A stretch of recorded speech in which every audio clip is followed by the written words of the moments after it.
बहादुर अपने घर से क्यों भाग गया था? बहादुर की माँ सबसे अधिक प्रेम भैंस से करती थी, तो ये बात बहादुर को अच्छी नहीं लगती थी। एक दिन बहादुर भैंस को खूब मारा, तो भैंस भागती भागती अपनी माँ के पास गई, तो माँ समझ गई कि बहादुर ने इसे मारा है। माँ गई और बहादुर को बहुत मारा। बहादुर रात भर जंगल में रहा और सुबह आया, मटके में से 2 रुपये निकाल कर भाग गया। वाह, बहुत खूब। बहादुर के नाम से दिल शब्द किसने उड़ा दिया? विचार करें।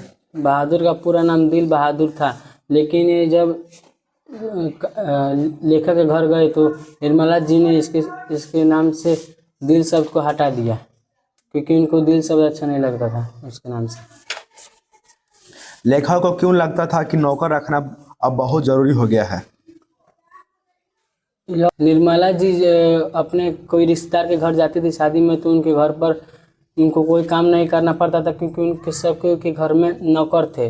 निर्मला जी ये देख के लेखक से बोलती थी कि मुझे भी नौकर चाहिए, तो लेखक को लगता था कि हमें भी नौकर रखना बहुत जरूरी हो गया है।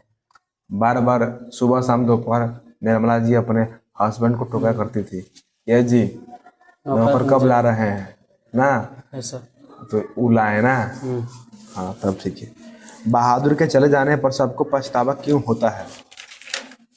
जब बहादुर था तो निर्मला जी उसे मारती थी और किशोर भी मारता था, लेकिन एक दिन बहादुर से सिलवट्टा टूट कर गिर गया, तो बहादुर को बहुत डर हुआ कि माँ जी आएंगी तो मुझे मारेंगी, और किशोर ताकि में मारते ही हैं, तो इसीलिए वो भाग गया।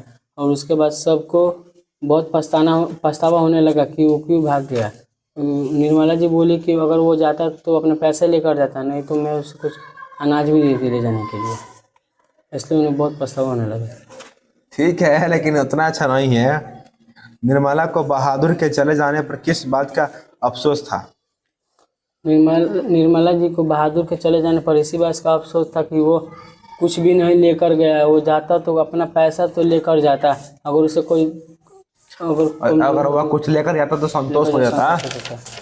बिना कुछ लिए चलेगा, ऐसा नौकर कभी नहीं मिलेगा ना। ऐसा जाओ।